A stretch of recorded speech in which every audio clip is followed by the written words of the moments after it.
हो गया। मैं धरने बैठूं क्या? नहीं, धरने भी क्यों बैठेंगे आप? बैठूं धरने भी क्यों बैठेंगे आप? हे हरिराम कृष्ण जगन्नाथ प्रेमानंद, ये क्या हुआ? क्या हुई? फ्लैशबैक। विपक्ष ये माहौल बनाने में जुटा है कि भारत में बहुत बड़ी तबाही आ गई है, देश में एलपीजी खत्म हो गई है, पेट्रोल डीजल के दाम बढ़ने वाले हैं। अरे कौन भौंक रहा है ये बदतमीज? ऐसी सियासत से देश को और विपक्ष को क्या फायदा होगा, क्या हासिल होगा? क्या पैनिक फैलाकर विपक्ष का वोट बढ़ जाएगा? पैनिक हुई है तो पैनिक क्रिएट क्यों हुई? You said you are enjoying. ये आप मेरी बात सुनिए। You enjoying? हाँ बिल्कुल, ये एंजॉयमेंट का ही समय है ना, एंजॉयमेंट का ही समय हो रहा है ना। Okay. करिए एंजॉय, बनाइए खाना हवा में, खाइए जो मर्जी खाना है। स्कूल की फीस बढ़ती है आपको फर्क नहीं पड़ता, कॉलेज की फीस बढ़ती है आपको फर्क नहीं पड़ता, अनएम्प्लॉयमेंट आपको फर्क नहीं पड़ता, सिलेंडर हो या ना हो फर्क पड़ता नहीं है। आपको फर्क पड़ता है कि अब्दुल टाइट होना चाहिए, अब्दुल टाइट होना चाहिए, मुसलमान टाइट होना चाहिए, बाकी सब ठीक है। बात तो सही है। यानी ये शॉर्टेज के लिए आप लोग तो जिम्मेदार नहीं है, ये तो पकड़ा गया है। इस पर आप क्या कहना चाहते हैं? नहीं, जिम्मेदार नहीं भी हो तो आप ठहरा देंगे हमें इस शो में, पूरे जिम्मेदार सारी समस्या के लिए हमें ठहरा देंगे। ये देखो जूता, ये जूता। आप और अजय आलोक तो मिलकर ये भी सिद्ध कर देंगे कि इजराइल और ईरान में जो लड़ाई हो रही है उसके लिए भी हम ही जिम्मेदार हैं, हमने शुरू कराई है।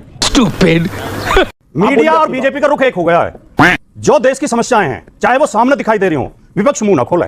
अगर विपक्ष यहाँ मुंह खोला- गलत बोल रहे हैं, यहाँ मुझे टोकना मुझे पड़ेगा। पूरी बात। मीडिया और बीजेपी का रुख एक हो गया है। मैं धरने बैठूं क्या? नहीं, धरने भी क्यों बैठेंगे आप? बैठूं धरने। धरने भी क्यों बैठेंगे आप? सवाल सीधा है। क्या सवाल है। आप बोलने नहीं देंगे तो हम धरने पे मैं तो बोलने दे रहा हूँ आपको। बोलने आपने दे मीडिया तो में सवाल खड़ा करा। जैसे उनकी बात होने दी थी हाँ, हमारी आपको भी होने दे रहा हूँ। अलायंस नहीं हुआ पूरा, ये नहीं। मैं इसे सेंटेंस को सुधार देता हूँ। कुछ मीडिया, सारा नहीं, कुछ मीडिया और बीजेपी का रुख हो गया कि जो समस्या है उस पर अगर बोल दिया तो विपक्ष देश को बदनाम कर रहा है, विपक्ष बदनामी कर बेइज्जती कर रहा है देश की। जब देश में ऑक्सीजन नहीं थी, जब उससे कोरोना से लोग मर रहे थे, जब पुलिस सड़कों पर लाठियां बजा रही थी, तब भी बीजेपी वाले कहते थे ऑक्सीजन पर्याप्त मात्रा में है। एक रिपोर्ट ने तो यह कहा कि 40 लाख लोगों की मौत हुई। जब देश में नोटबंदी हुई, बेटियों की शादियां थी, लोग रो रहे थे मेरी बेटी की शादी कैसे होगी, नोट नहीं मिल रहे थे।